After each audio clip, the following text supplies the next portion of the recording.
Hi mates, and welcome to the third episode of Anxiety Lies. Thank you for sticking around and checking out the third program. I've said this in the previous two programs. If you haven't seen them, I would definitely recommend that you watch these sequentially. So as I said, this is the third episode. In my last episode, or in the outro of my last episode, I did mention that I would like to talk about self-care. As a result of recording that second episode and sort of the things that it brought up for me, it actually became more pertinent to address something else. And so what I'll be addressing today is fear and failure and how it looks like and how it plays out in my life. So basically, when I recorded the second episode, it was really, really imperfect in a lot of different ways. And that's actually, that's okay, that's fine. But it felt very, very risky for me to sort of be uploading that and kind of setting that out. So I think I re-recorded it. And I think the second one was even worse and I made even more mistakes in that one. But the point is that I went through this process of self-deprecation and not feeling at ease about what I was actually doing. And so I thought it'd be excellent to kind of draw some attention to what it feels like when I go through that particular process. So basically, my fear,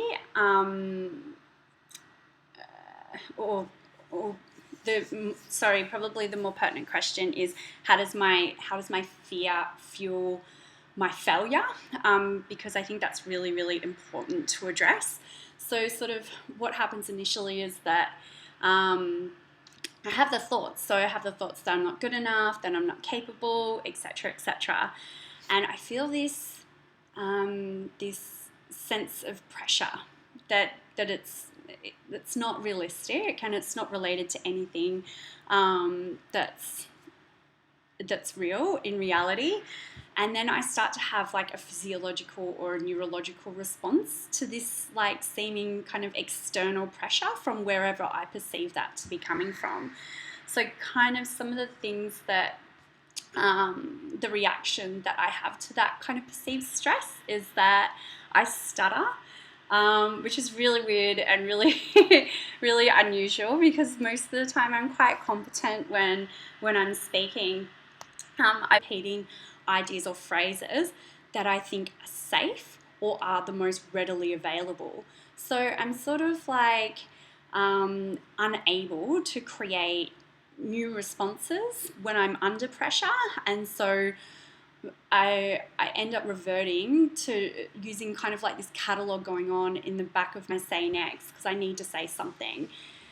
It's really interesting about what I deem pressure, and I guess the reason for this is that I'm currently door knocking for a political party, and so when I do this, I literally skip almost zero beats. I'm so competent. I'm quite happy to discuss policy with complete strangers at their front door, and that's not a situation that I deem to feel any sort of external pressure from. What I deem as pressure for me personally is directly related to how others perceive me, and it's related to the risk of how others perceive me. So even me doing this series and these episodes is super risky for me. It's the most uncomfortable I can get.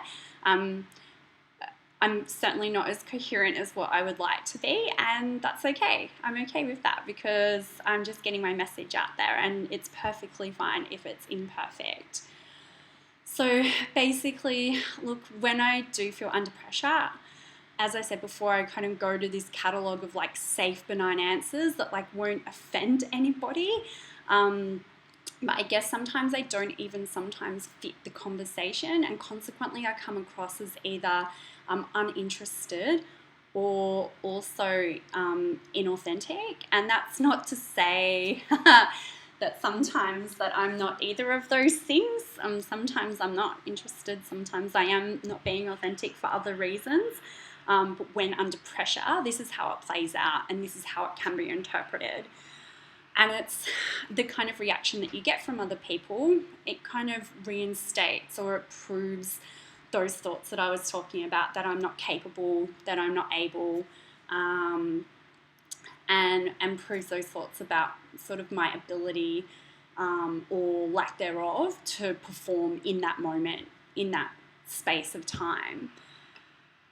And kind of the consequence of this is that I become more and more certain that I'll fail in those situations. And so whenever I'm in a situation or an environment where I'm in a similar context, I will instantly think, my God, I'm going to fail. I was in this context before. I was in this boardroom pointing at this whiteboard. I was in this social situation with these people, and I instantly revert back to that state of fear and, go through that cycle. So, my understanding of why I have anxiety, and I've talked about this a little bit, or quite a lot, in the previous video, is that because of earlier experiences, my body thinks that adrenaline is what it needs to kind of operate on day to day. And so I naturally have higher cortisol levels than other people, as do other anxious people, to my knowledge. But I'll also go out and I'll seek situations that will increase my adrenaline in order to feel alive, which is really interesting. And sometimes seeking out those situations will be, related to like the usual areas of like social and family and relationships and friendships and work and career.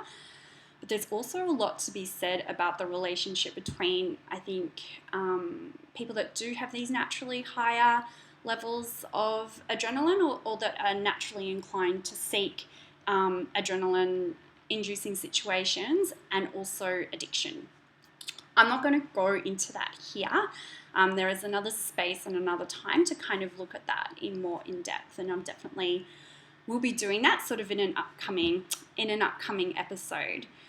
So what this all kind of means, I'm kind of fueled by all this adrenaline and excitement and overexcitement, and it means that I'm super great at ideation and like really, really big picture thinking. But details and methodical work practices don't fuel my adrenaline, so it's much harder, if not impossible, to sustain the output that's required for any type of success, which is what we all kind of seem to be hung up on. There have been so many failed attempts at things that I could potentially have been like really, really great at, and things that started to look like that they were really, really great and were getting lots of traction, and then got into that second phase of the project where the adrenaline wears off and the methodical work is required in order to maintain what it means for that particular project to either see its end or to be successful.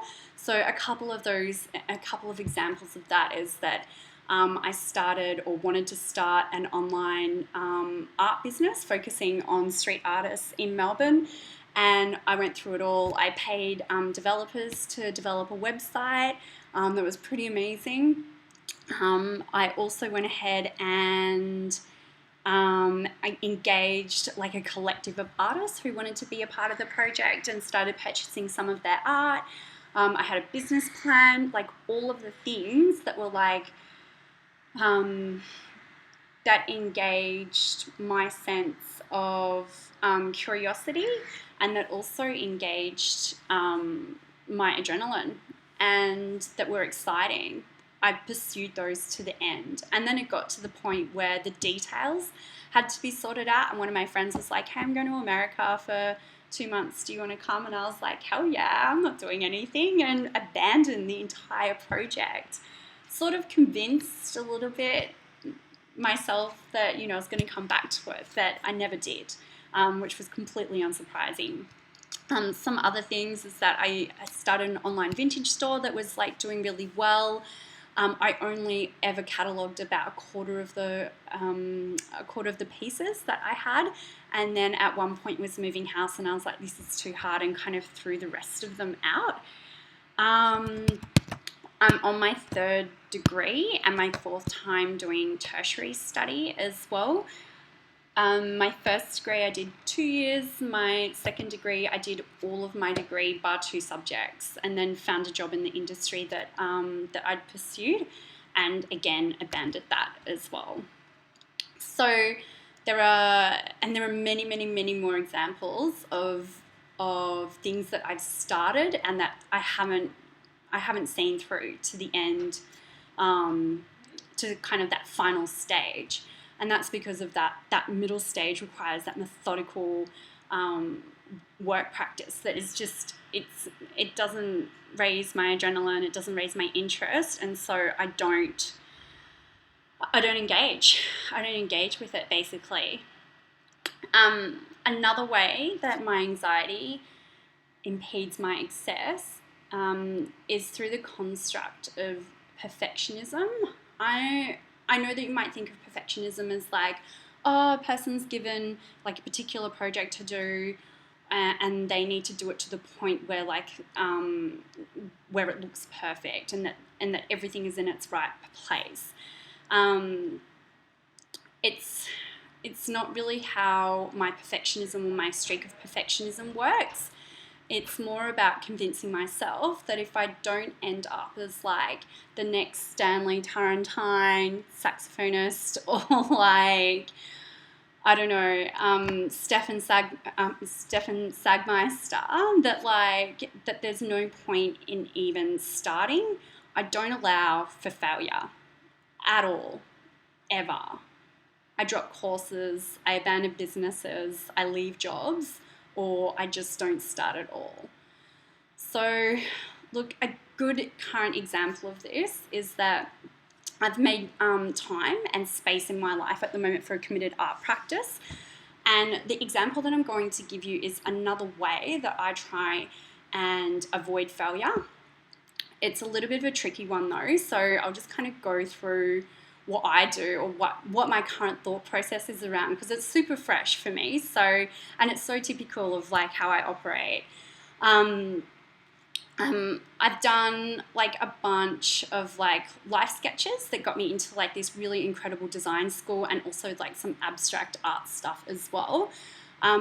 Through studying like anatomy and physiology, I found some really cool patterns in the body at like a cellular and tissue level, which is super awesome. And I was like, great, I like want to make this into art. So like maybe a normal person would like find a sketchbook and like, start sketching things and start putting them together and start playing around and start practicing and like be open to failure.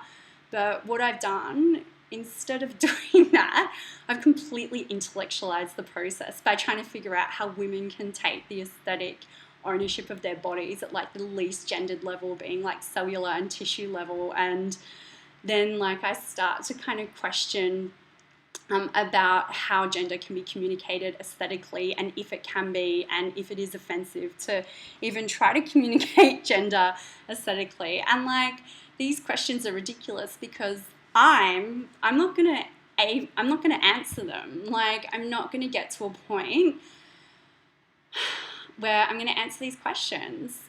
And the function of this over intellectualization, is so that I'll never start. And if I never start, I'll never fail. Yeah.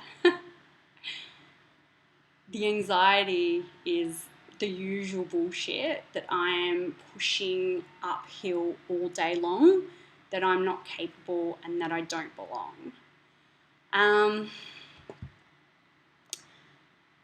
Just 2 things actually really quickly.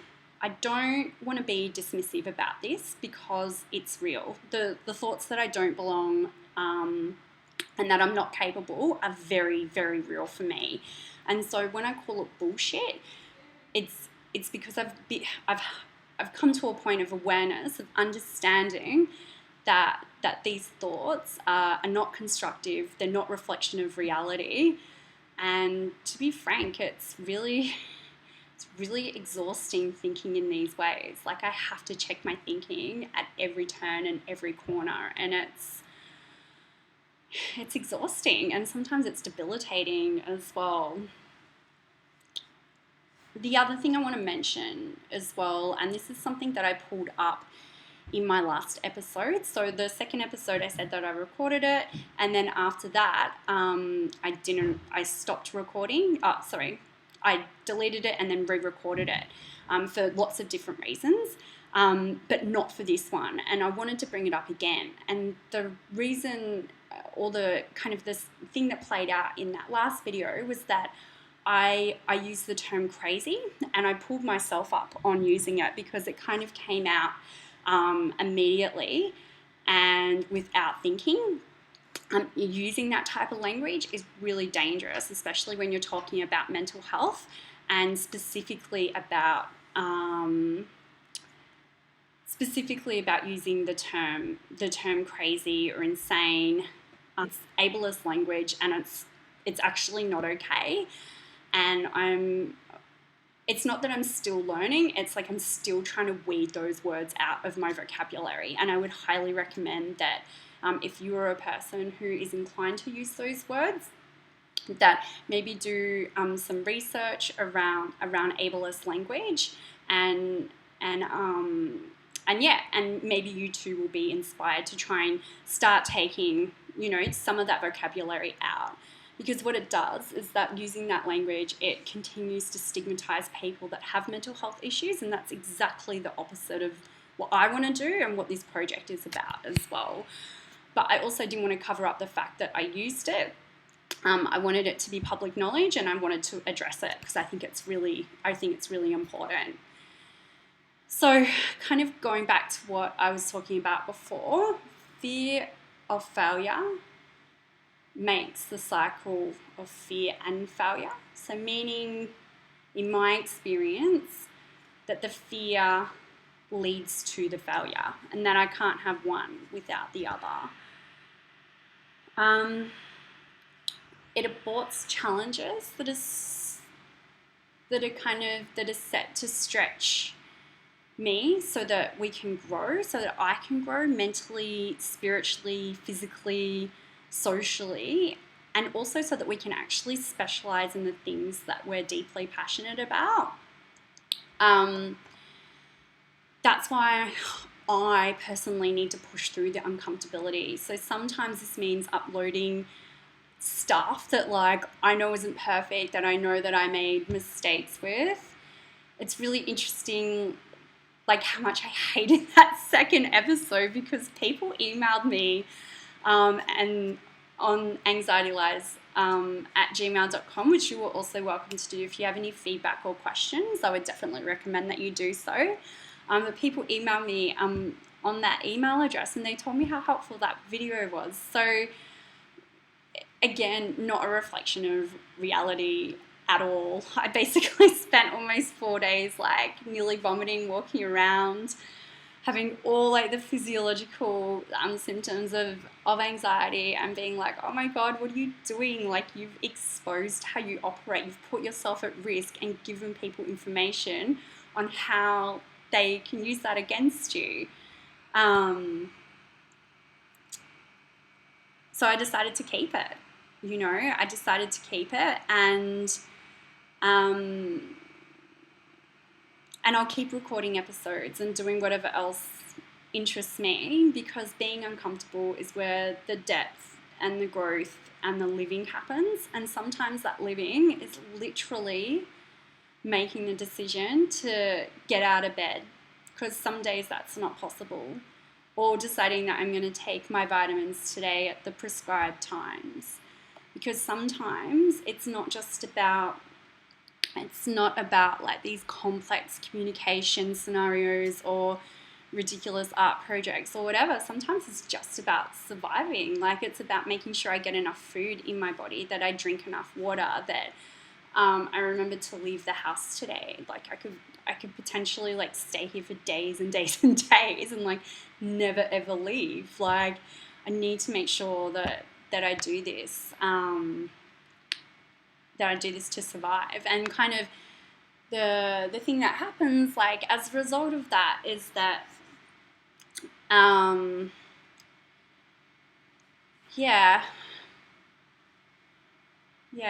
the more capable I kind of prove that I am, that I can survive, the more I kind of get to shift into the living area, and it becomes a lot more where life can, end up being a lot more complex and a lot more difficult. And I want to get, or I do get to that place, but I want to keep pushing the parameters of what that looks like, and that's why I'm doing this, and I am putting myself at risk, and I am living in a particular way, and I have crafted out a very particular lifestyle for myself that really, really helps me deal with my anxiety. And I will talk about that more when I actually do the video about self-care, which I do feel will come up next. So, yeah, this is my experience of fear and failure and kind of how they play into one another. Again, as I said before, if you've got any questions, feel free to get in contact with me. My email address is anxietylies@gmail.com. Yeah, thank you so much, and I'll see you all soon. Bye.